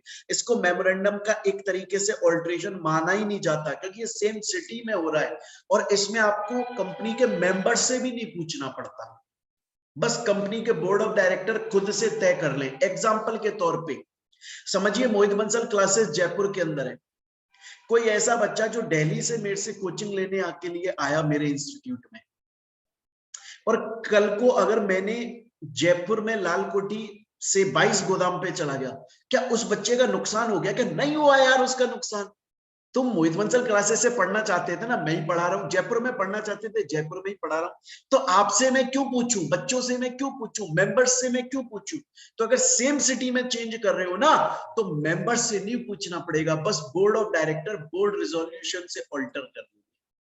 बच्चा बोलता है मैं समझ गया सर, मैं समझ गया कि अगर हम अपनी कंपनी के रजिस्टर्ड ऑफिस को इस तरह से चेंज करें कि हमारा शहर भी वही रहेगा, हमारा स्टेट भी सेम रहेगा, हमारा आरओसी भी सेम रहेगा, कुछ भी चेंज नहीं होगा, बस जगह चेंज होगी, बाकी सिटी या टाउन या विलेज सेम रहेगा, तो सर ये बहुत बड़ा चेंज नहीं है, मेंबर्स से नहीं पूछना, बोर्ड रिजोल्यूशन से काम हो जाएगा। हाँ, बस आरओसी को हमें नया एड्रेस बताना है, और उसके लिए हम ई फॉर्म INC 22 30 दिन में फाइल करके, 30 दिन कब से, जब से आपने चेंज किया है उसके 30 दिन के अंदर ई फॉर्म INC 22 आरओसी को फाइल कर देंगे और अपना नया एड्रेस बता देंगे। समझ गया? लेकिन सर अगर सर कंपनी का रजिस्टर्ड ऑफिस पहले जयपुर में था, अब अजमेर में जा रहा है, मतलब सिटी चेंज हो रही है, हालांकि स्टेट चेंज नहीं हो रहा है क्योंकि स्टेट आज भी राजस्थान है, और आरओसी भी चेंज नहीं हो रहा है क्योंकि मैंने बोला था राजस्थान का एक आरओसी होता है, एक स्टेट का एक आरओसी।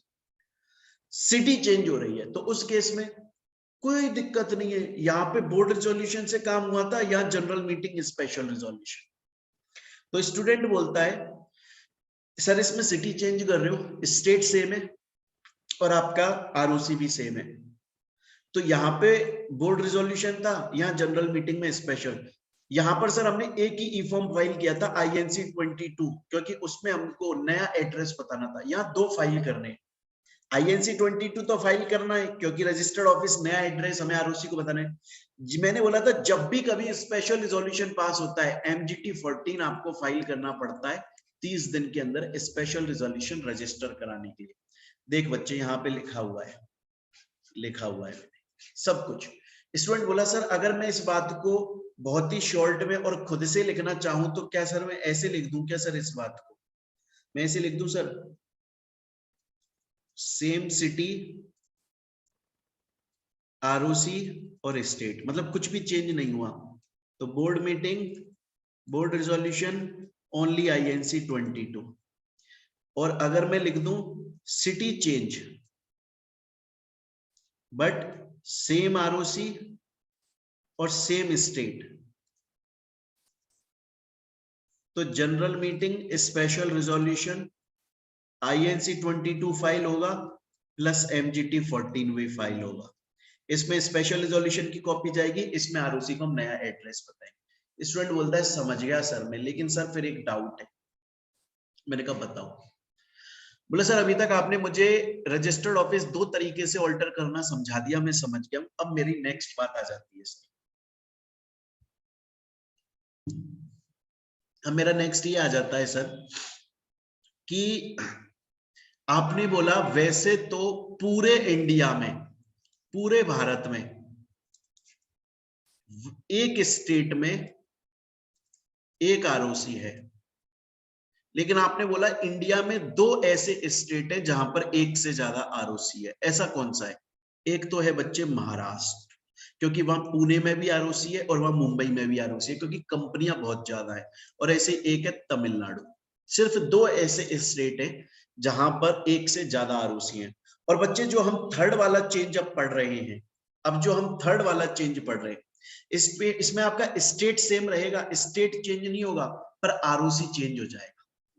स्टेट सेम है बच्चे, आपका स्टेट सेम ही रहेगा पर आरओसी चेंज हो जाएगा। वो कैसे होगा ध्यान से देखें। एक कंपनी है मारुति सुजुकी, उसका अभी रजिस्टर्ड ऑफिस मुंबई में है, मतलब महाराष्ट्र में है। अब वो अपना रजिस्टर्ड ऑफिस चेंज करके पुणे में जाना चाहती है, मतलब महाराष्ट्र में, तो स्टेट तो सेम है, सेम स्टेट, पर आरओसी चेंज हो रहा है बच्चे, आरओसी चेंज हो रहा है। अब ये कैसे होगा, क्या प्रोसेस होता है, ध्यान से देखें। जो कंपनी है वो रीजनल डायरेक्टर से अप्रूवल लेगी। किससे अप्रूवल लेगी कंपनी? रीजनल डायरेक्टर से, कि क्या मैं सेम स्टेट मतलब महाराष्ट्र में चेंज कर लूं आरओसी मुंबई से पुणे, और एप्लीकेशन ई फॉर्म INC 23 में लगेगी। रीजनल डायरेक्टर 30 दिन में जवाब देगा, या तो बोलेगा कर लो या फिर बोलेगा मत करो। अगर उसने मना कर दिया मैटर खत्म, हमें आगे का प्रोसेस ही नहीं पढ़ना क्योंकि उसने मना कर दिया। लेकिन वो बोलता है कि कर लो, 30 दिन में उसको जवाब देना है। और अगर रीजनल डायरेक्टर का जवाब आया कि हाँ जी आप ऑल्टर कर सकते हो, तो सपोज बच्चे मैं यहाँ पे डेट भी लिखता रहता हूँ, साथ में डेट लिख देता हूँ। मारुति सुजुकी ने एप्लीकेशन लगाई 1 अगस्त 2022 को, तो इसको कितने दिन में जवाब देना है? 30 दिन में।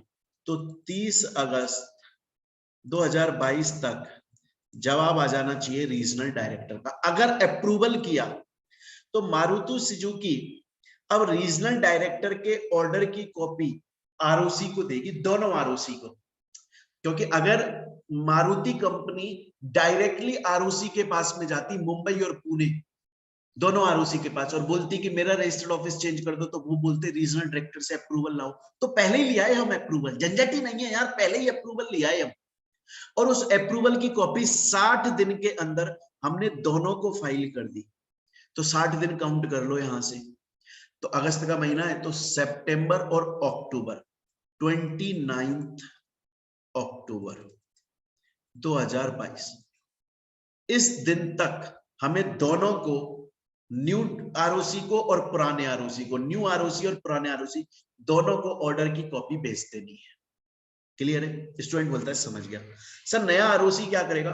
नया आरओसी यहां से 30 दिन के अंदर, नया आरओसी यहां से 30 दिन के अंदर नया सर्टिफिकेट ऑफ इनकॉर्पोरेशन इशू कर देगा। मतलब 28 नवंबर तक वो नया सर्टिफिकेट इशू कर देगा।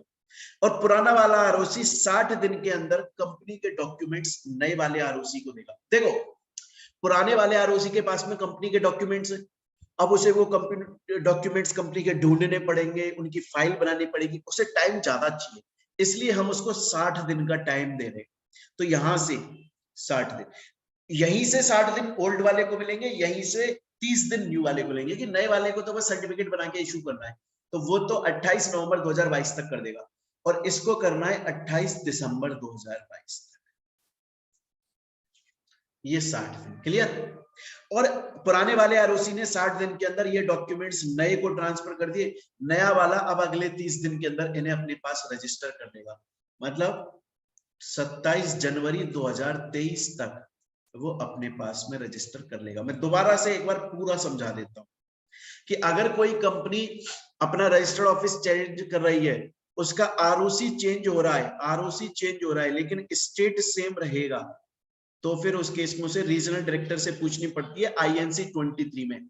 30 दिन के अंदर रीजनल डायरेक्टर जवाब देता है, उसके 60 दिन के अंदर उस रीजनल डायरेक्टर के ऑर्डर की कॉपी दोनों आरओसी को जाती है। यहां से 30 दिन के अंदर नया वाला आरओसी नया सीओआई दे देता है, और 60 दिन के अंदर पुराना वाला आरओसी डॉक्यूमेंट नए को ट्रांसफर कर देता है। नया वाला आरओसी 30 दिन में उन डॉक्यूमेंट्स को अपने पास रख लेता है। लास्ट आता है स्टेट भी चेंज हो रहा है, स्टेट भी चेंज हो रहा है, मतलब आप राजस्थान से और उत्तर प्रदेश यूपी में जा रहे हो, स्टेट भी चेंज हो रहा है। तो स्टूडेंट मैं आपको बता दूं, प्रोसेस जो है ना, इसकी जो कंडीशंस है, इसका जो प्रोसेस है वो सेम रहेगा। जो हमने थर्ड वाला पढ़ा था वो एज इट इज सेम रहेगा, है ना, सब कुछ सेम रहेगा। बस आपको रीजनल डायरेक्टर से नहीं पूछना बल्कि सेंट्रल गवर्नमेंट से पूछना, दैट्स इट। क्योंकि स्टेट चेंज हो गया ना, इससे पहले वाला जो हमने देखा था उसमें क्या था, सेम स्टेट था, तो ये एक ही स्टेट की पावर थी। लेकिन अब की बार हमने स्टेट चेंज कर दिया, तो हमने जो अभी थर्ड प्रोसेस पढ़ा एज इट इज वो है कि से अप्रूवल देनी है, उसके बाद 30 दिन में जवाब आएगा, 60 दिन के अंदर ऑर्डर की कॉपी दोनों के पास जाएगी, नया वाला आरओसी 30 दिन में नया सीओआई दे देगा, पुराना वाला जो है वो 60 दिन में सब कुछ एज इट इज है। बस चेंज क्या करना है, रीजनल डायरेक्टर से अप्रूवल नहीं लेंगे, सेंट्रल गवर्नमेंट से लेंगे, क्योंकि अब स्टेट भी चेंज हो गया। बच्चा बोलता है ये तो मैं समझ गया सर, ये तो मैं समझ गया कि इस फोर्थ वाला जो हमने रजिस्टर्ड ऑफिस चेंज किया है, इसमें स्टेट भी चेंज हो रहा है, तो इसमें सेंट्रल गवर्नमेंट आ जाएगी, क्योंकि ये सेंट्रल लेवल का काम हो गया। पर सर ऐसा कोई कंपनी करती क्यों है? कोई कंपनी ने बहुत 10-15 साल तक एक राज्य एक स्टेट में काम किया, अब छोड़ के नए में जा रही है। हो सकता है उस स्टेट में उसका काम धंधा बढ़िया नहीं चल रहा है, ज्यादा इकोनॉमिकली ज्यादा एफिशिएंटली के लिए जा रही हो, किसी दूसरे ऑब्जेक्ट के लिए जा रही हो। उस ऑब्जेक्ट में जैसे गुजरात के अंदर आपने क्या किया था, आपने आपकी अभी तक कंपनी चल रही थी गुजरात में और आप अल्कोहल बनाते थे, लेकिन गुजरात में अल्कोहल को बैन कर दिया गया, तो वो आपका ऑब्जेक्ट उस स्टेट में फ्रॉडुलेंट हो गया, दूसरे स्टेट में चले जाओ। या आपने अपनी कंपनी, आपकी कंपनी थी राजस्थान में, आपने उसको रिलायंस जो यूपी में है उसके साथ में मर्ज कर दिया, किसी भी वजह से अगर ऑल्टर हो रहा है तो प्रोसेस एज इट इज रहेगा, कंडीशंस पूरी सेम रहेंगी, बस रीजनल डायरेक्टर की जगह आपको सेंट्रल गवर्नमेंट से अप्रूवल लेनी है, दैट्स इट, बाकी सब कुछ एज इट इज है। स्टूडेंट बोलता है सर अभी तक मैं नेम क्लॉज ऑल्टर करना समझ गया हूं, एग्जांपल से आपने बढ़िया समझाया, मजा आ गया मेरे को। रजिस्टर्ड ऑफिस को मैं चारों तरीके से ऑल्टर करना समझ गया हूं सर, मुझे समझ में आ गया। अब चलते हैं सर, ऑब्जेक्ट क्लॉज को ऑल्टर करना बता दो। बहुत ध्यान से देखो, अगर कोई भी कंपनी अपना ऑब्जेक्ट चेंज करना चाहती है, जैसे एग्जांपल के तौर पे मोहित बंसल क्लासेस, अभी तक एजुकेशन उसका मेन ऑब्जेक्ट है। मान लीजिए कल को मोहित बंसल क्लासेस अपना इस ऑब्जेक्ट को चेंज करके और कल को किसी दूसरे में आना चाहती है, जैसे प्लास्टिक बोतल मैन्युफैक्चर करना चाहती है, मतलब ऑब्जेक्ट क्लॉज को चेंज करना चाहती है, तो बहुत सिंपल है, जनरल मीटिंग के अंदर स्पेशल रिजोल्यूशन पास करवाओ, मतलब मेंबर से 75% अप्रूवल ले लो और 30 दिन में MGT 14 फाइल कर दो ROC, हो गया ऑल्टर। सर हो गया ऑल्टर, हो गया ऑल्टर, मतलब सर आप ये बोल रहे हो कि अगर कोई भी कंपनी अपना ऑब्जेक्ट क्लॉज चेंज करना चाहती है, एक कंडीशन है छोटी सी, जनरल मीटिंग में SR पास करवाओ, ऐश करो, 30 दिन में MGT 14 खत्म। बोला सर अब मैं समझ गया।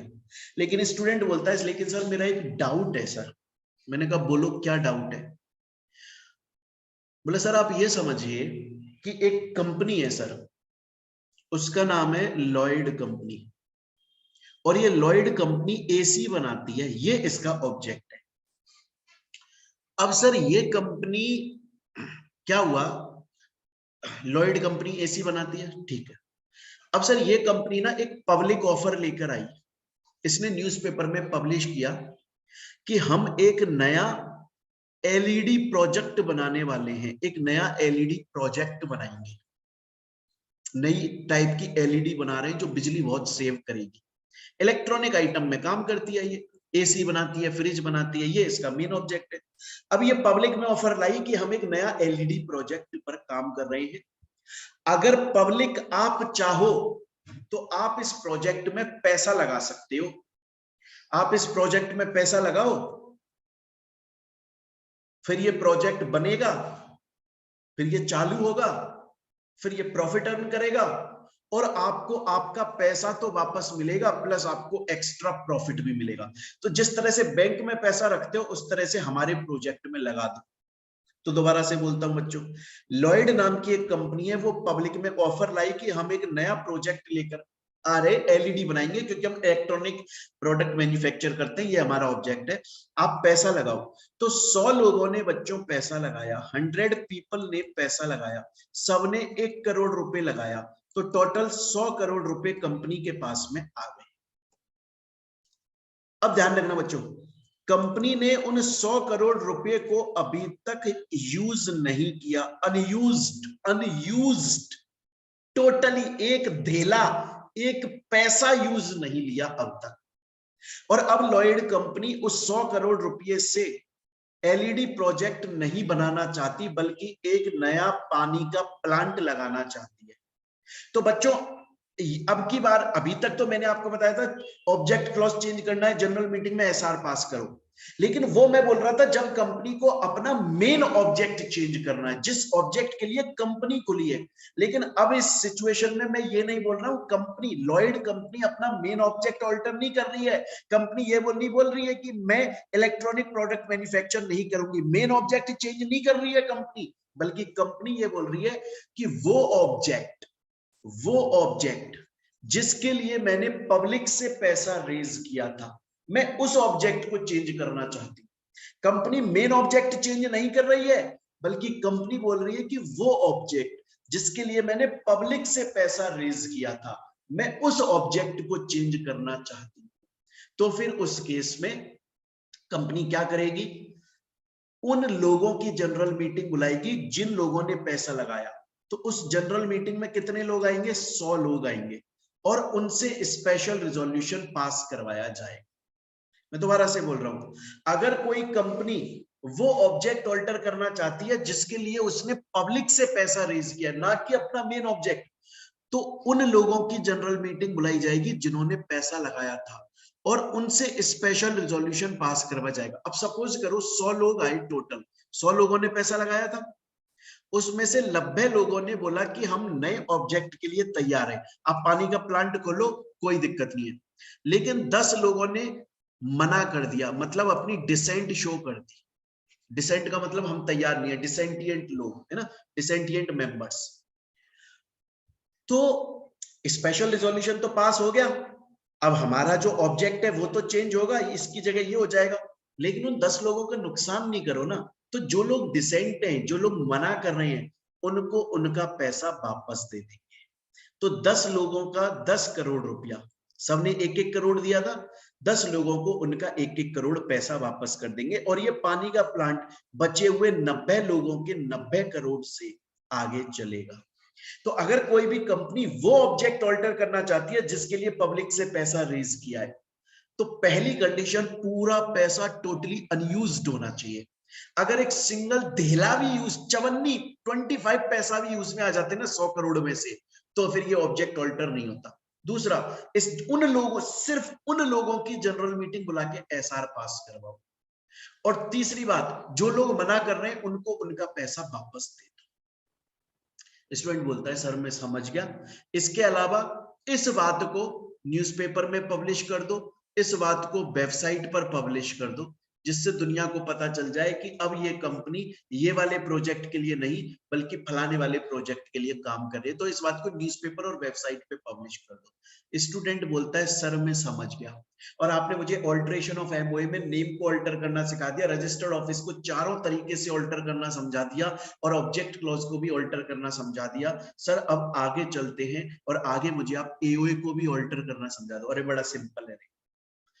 आर्टिकल्स ऑफ एसोसिएशन ऑल्टर करने, आंख बंद करो, कंपनी की जनरल मीटिंग बुलाओ, स्पेशल रिजोल्यूशन पास करवाओ, 30 दिन के अंदर MGT 14 फाइल करो, चलो ऐश करो, हो गया एओए ऑल्टर।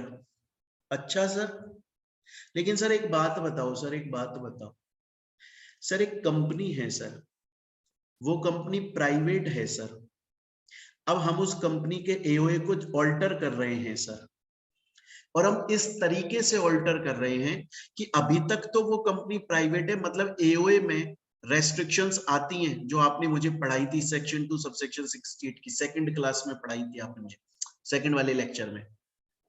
लेकिन सर वो रेस्ट्रिक्शंस अब नहीं आएंगी, अब वो रेस्ट्रिक्शंस रिमूव हो जाएंगी। हाँ, तो बेसिकली प्राइवेट से पब्लिक कर रहे हो कंपनी को, तो कर लो, क्या दिक्कत है, कोई दिक्कत नहीं है, इसमें तो हो जाएगी आराम से। लेकिन सर एक बात बताओ, अगर हम इस तरह से ऑल्टर कर रहे हैं कि एक कंपनी जो पब्लिक है और जिसके अंदर रेस्ट्रिक्शंस अभी तक नहीं आती लेकिन अब आने लग जाएंगी, अब वो रेस्ट्रिक्शन ऐड हो जाएगी, हाँ तो पब्लिक से प्राइवेट कर रहे हो, सेंट्रल गवर्नमेंट की अप्रूवल ले लेना, पहले ही पढ़ा चुका हूं मैं ऑलरेडी, ये बात यहाँ पर लिखी हुई है, देखो ये सब बातें यहाँ पे लिखी हुई है बच्चों, सब बातें। तो कोई भी अगर पूछे आर्टिकल्स ऑफ एसोसिएशन ऑल्टर करने कैसे करूं, जनरल मीटिंग होल्ड करो, स्पेशल रिजोल्यूशन पास करो, 30 दिन में MGT 14 फाइल करो, खत्म। अगर मैं एओए ऐसे ऑल्टर कर रहा हूं कि कंपनी अभी प्राइवेट है, पब्लिक हो जाएगी, हाँ तो जनरल मीटिंग स्पेशल रिजोल्यूशन। अगर कंपनी पब्लिक से प्राइवेट हो जाएगी, हाँ तो जनरल मीटिंग स्पेशल रिजोल्यूशन सब कुछ सेम होगा, बस सेंट्रल गवर्नमेंट की अप्रूवल और ले लेना। तो अगर मैं इसको सिंपली यूं लिख दूं कि AOA alter general meeting special resolution, इस तरीके से चेंज कर रहे हो कि कंपनी प्राइवेट से पब्लिक हो रही है, हाँ तो सेम है। इस तरह से कर रहे हो कि पब्लिक से प्राइवेट हो रही है, हाँ तो सेम है, बस सेंट्रल गवर्नमेंट की अप्रूवल और ले लेना, दैट्स इट। स्टूडेंट बोलता है सर मैं आज की क्लास में आपसे ये समझ गया एमओए क्या होता है, एओए क्या होता है, एमओए सेक्शन 4 में आता है, एओए सेक्शन 5 में आता है, एमओए को ऑल्टर कैसे करते हैं सेक्शन 13 में, और एओए को ऑल्टर कैसे करते हैं सेक्शन 14 के अंदर। सर मैं यहां तक की पूरी बात अभी तक समझ चुका हूं। अब बाकी का जो कंसेप्ट है बच्चों वो हम अपने नेक्स्ट लेक्चर में पढ़ेंगे। आज की क्लास में हम यहीं पे खत्म करते हैं। अगर बच्चों आपको क्लासेस परचेज करनी है तो फिर आप इस नंबर पर कॉल या व्हाट्सएप या टेलीग्राम करके क्लासेस परचेज कर सकते हैं।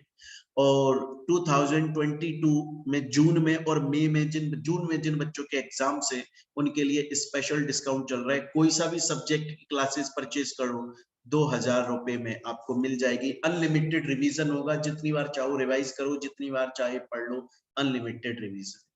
चलिए बाकी का हम अपनी नेक्स्ट क्लास में कंटिन्यू करेंगे बच्चों। Thank you.